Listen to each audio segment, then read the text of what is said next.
Laddu Gopal channel में आप सबका स्वागत है। कमेंट में ओम नमो भगवते वासुदेवाय लिखिए, सत्यनारायण भगवान की फुल कथा सुने। बोल सत्यनारायण भगवान की जय। पहला अध्याय। एक समय नियमित राम तीर्थ में सौनकादि 88,000 ऋषियों ने श्री सूत जी से पूछा, हे प्रभु, इस कलयुग में वेद विद्या रहित मनुष्यों को प्रभु भक्ति किस प्रकार मिलेगी तथा उनका उद्धार कैसे होगा। इसलिए हे मुनिश्रेष्ठ, कोई ऐसा तप कहिए जिसके थोड़े समय में पुण्य प्राप्त हो तथा मनोवांछित फल मिले। वह कथा सुनने की हमारी इच्छा है। स्वर शास्त्र कहता सरस्वत जी बोले, हे विष्णु पूज्य, आप सबने प्राणी हित की बात पूछी है। अब मैं उस श्रेष्ठ व्रत को आप लोगों से कहूंगा जिस व्रत को नारद जी ने लक्ष्मी नारायण से पूछा था और लक्ष्मीपति ने मुनिश्रेष्ठ नारद से कहा था, सो ध्यान से सुनो। एक समय योगी राज नारद जी दूसरों की इच्छा से अनेक लोकों में घूमते हुए मृत्यु लोक में आ पहुंचे। यहाँ अनेक योनि में जिनमें विप्राय सभी मनुष्यों को अपने कर्मों द्वारा अनेक दुखों से पीड़ित देकर सोचा, किस यत्न करने से निश्चय प्राणी दुखों को नाश हो सकेगा। ऐसा मन में सोचकर विष्णु लोक हो गए। वहां श्वेत वर्ण और 4 भुजाओं वाले देवों के विष्णु नारायण को देखकर, जिनके हाथों में चक्र तथा वरमाला पहने हुए थे, स्तुति करने लगे, हे भगवान, आप अत्यंत शक्ति संपन्न है। मंत्र तथा वाणी भी आपको नहीं पा सकती। आपका आदि मध्य मंत्र नहीं है। निर्गुण स्वरूप सृष्टि के आदि भूति भक्तों दुखों को नष्ट करने वाले हो। आपको मेरा नमस्कार है। नारद जी से इस प्रकार की स्तुति सुनकर विष्णु भगवान बोले, हे मुनिश्रेष्ठ, आपके मन में क्या है और आपका किस काम के लिए आगमन हुआ, निसंकोच कहो। तब नारद मुनि बोले, मृत्यु लोक में सब मनुष्य जो नेक योनि में पैदा हुए अपने अपने कर्मों के द्वारा अनेक प्रकार से दुखी हो रहे हैं। हे नाथ, मुझ पे दया रखते हो तो बताइए कि उन मनुष्य के थोड़े समय से प्रयत्न से कैसे दूर हो सकते हैं। श्री भगवान जी बोले, हे नारद, मनुष्य की भलाई के लिए तुमने बहुत अच्छी बात पूछी है। जिस काम को करने से मनुष्य मोह से छूट जाता है वह मैं कहता हूँ, सुनो। बहुत पुण्य देने वाला स्वर्ग तथा मृत्यु लोक दोनों में दुर्लभ एक उत्तम वर्ष है। आज मैं प्रेम वश होकर तुमसे कहता हूँ, सत्यनारायण का व्रत अच्छी तरह विधि पूर्वक करके मनुष्य आयु प्रवृत्ति या शुभ होकर मरने को मोक्ष को प्राप्त होता है। श्री भगवान के वचन सुनकर नारद मुनि बोले कि उस व्रत का फल क्या है, क्या विधान, किसने व्रत किया और किस दिन व्रत करना चाहिए, विस्तार से कहिए। भगवान बोले, दुख शोक आदि को दूर करने वाला, धन धान्य को बढ़ाने वाला, सौभाग्य तथा संतान को देने वाला, यह व्रत सभी स्थानों पर विजय करने वाला है। भक्ति और श्रद्धा के साथ किसी भी दिन मनुष्य सत्यनारायण की शाम के समय ब्राह्मण और बंधुओं के साथ धर्म पालने होकर पूजा करे। भक्ति भाव से नैवेद्य, केले का फल, घी, दूध, गेहूं का चूर्ण, सवाए लेवे, गेहूं के पाव, साटी का चूर्ण, शक्कर तथा गुड़ ले सब भक्षण योग्य पदार्थ जमा करा के भगवान को अर्पण कर देवे तथा बंधुओं से ब्राह्मणों को भोजन करावे। पश्चात स्वयं भोजन करे। नित्य गीत आदि का आचरण करके सत्यनारायण भगवान का स्मरण करते हुए समय व्यतीत करे। इस तरह करने से मनुष्य की इच्छा निश्चय ही पूरी होती है। विशेष कर कल काल में भूमि पर ही मोक्ष का सरल उपाय। सत्यनारायण भगवान की जय। दूसरा अध्याय। सूत जी बोले, हे ऋषियों, जिसने पहले समय में इस व्रत को किया है उसके इतिहास कहता हूँ, ध्यान से सुनो। सुंदर काशीपुरी नगरी में एक अत्यंत निर्धन ब्राह्मण रहता था। वह भूख और प्यास से बेचैन और नित्य पृथ्वी में घूमता था। ब्राह्मण से प्रेम करने वाले भगवान ने ब्राह्मण को दुखी देकर बूढ़े ब्राह्मण का रूप धारण कर उसके पास आकर आदर से पूछा, हे विप्र, नित्य दुखी हुए पृथ्वी में क्यों घूमता है? हे श्रेष्ठ ब्राह्मण, क्या आप मुझसे कहो, मैं सब सुनना चाहता हूँ। ब्राह्मण बोला, मैं निर्धन ब्राह्मण हूँ, भिक्षा के लिए फिरता हूँ। भगवान यदि इसका उपाय जानते हो तो कृपा करके कहो। वृद्ध ब्राह्मण बोला, सत्यनारायण भगवान मनवांछित फल देने वाले हैं, इसलिए ब्राह्मण उनका पूजन कर, जिसके करने से मनुष्य सब दुखों से मुक्त होता है। ब्राह्मणों को व्रत का सारा विधान बतलाकर बूढ़े ब्राह्मण का रूप धारण करने वाले सत्यनारायण भगवान अंतर ध्यान हो गए। जिस व्रत को वृद्ध ब्राह्मण ने बताया मैं उसे करूंगा, ये निश्चय कर रात में नींद भी नहीं आई। वह सवेरे उठकर सत्यनारायण का व्रत का निश्चय कर भिक्षा के लिए चल दिया। उन दिन उसको भिक्षा में पहले दिन से धन मिला, जिससे बंधु बांधुओं के साथ उसने सत्यनारायण भगवान का व्रत किया। इसके करने से वह ब्राह्मण दुखों से छूटकर अनेक प्रकार की संपत्ति से युक्त हुआ। वह समय ब्राह्मण हर मास व्रत करने लगा। इस तरह सत्यनारायण भगवान के व्रत को जो करेगा वह सब पापों से छूटकर मोक्ष को प्राप्त होगा। जो आगे जो पृथ्वी में सत्यनारायण भगवान का व्रत करेगा वह मनुष्य सब दुखों से छूट जाएगा।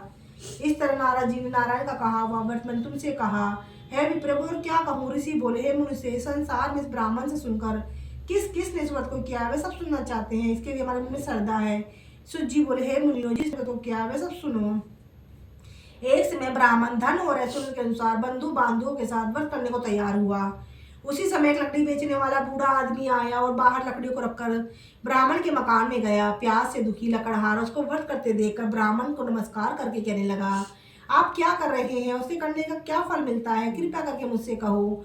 ब्राह्मण ने कहा, सब मनोकामना को पूरा करने वाला ये सत्यनारायण भगवान का व्रत है। इसकी कृपा से मेरे धन धान्य की वृद्धि हुई है। ब्राह्मण ने से इस व्रत के बारे में जानकर लकड़हारा बहुत प्रसन्न हुआ। चन्ना मतले प्रसाद खाने के बाद अपने घर को गया।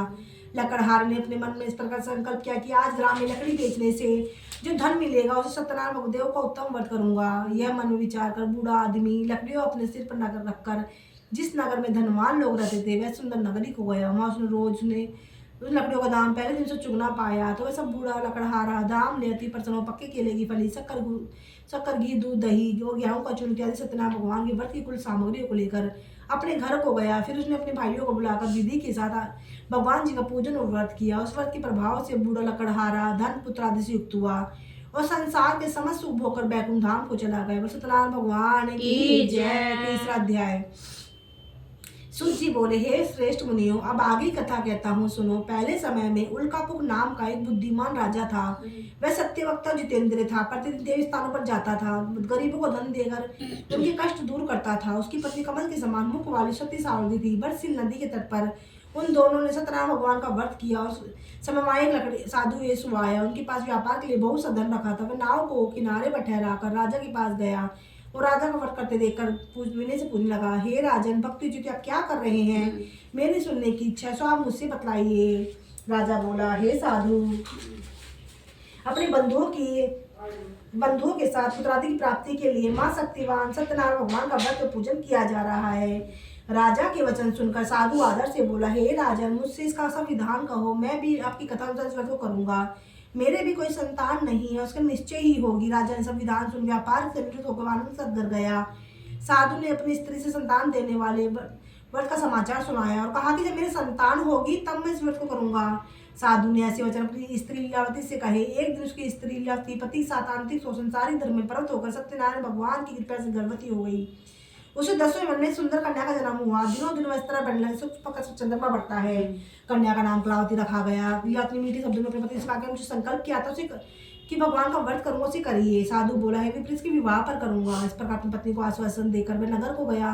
कलावती वृद्ध ग्रह में वृद्धि को प्राप्त हो गई। साधु ने जब नगर में सखियों के साथ अपनी पुत्री को देखा तो तुरंत दूध बुलाकर कहा कि पुत्री के वास्ते कोई सहयोग और देख कर लाओ। साधु की आज्ञा पाकर दूध कंचन नगर पहुंचा। वहाँ बड़ी खोज और देखभाल कर लड़की के लिए सहयोग वाली पुत्र ले आया और सहयोग लड़के को देखकर साधु ने अपने बंधु बांधवों सहित प्रसन्न से अपनी पुत्री का विवाह कर दिया। किंतु दुर्भाग्य से विवाह के समय भी इस व्रत को करना भूल गया। तब भगवान क्रोधित हो गए और श्राप दिया कि तुझे दारुण दुख प्राप्त होगा। उसने कार्य में कुशल साधु बनिया जमाता सहित समुद्र के स्थित रतनपुर नगर में गया। वहां उन दोनों ससुर जमाई चंद्रकेतु राजा के नगर में व्यापार करने लगे।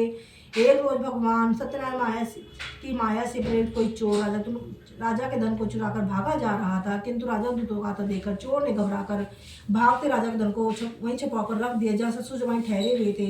दूतों ने साधु बेसों के पास जाकर राजा के धन को रखा पाया तो वे दोनों को बांधकर ले गए और प्रसन्नता से दौड़ते हुए राजा से मिल गए। जाकर बोले, ये दो चोर हम पकड़कर लाए हैं। देख के आज्ञा दे। तो राजा की आज्ञा से उनका कठोर कारावास में डाल दिया गया, उसका धन छीन लिया। सत्यनारायण भगवान के श्राप द्वारा उनकी पत्नी घर में बहुत दुखी हुई।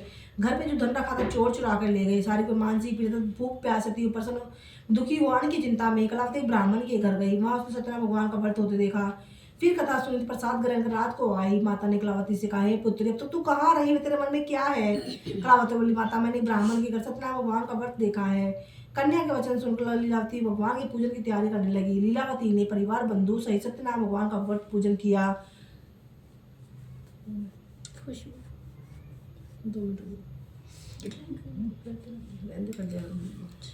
कन्या के वचन सुनकर लीलावती कलावती के पूजन की तैयारी करने लगी। लीलावती ने परिवार और बंधु से सत्यनारायण भगवान का पूजन किया और वर मांगा कि पति दामाद शीघ्र आ जावे।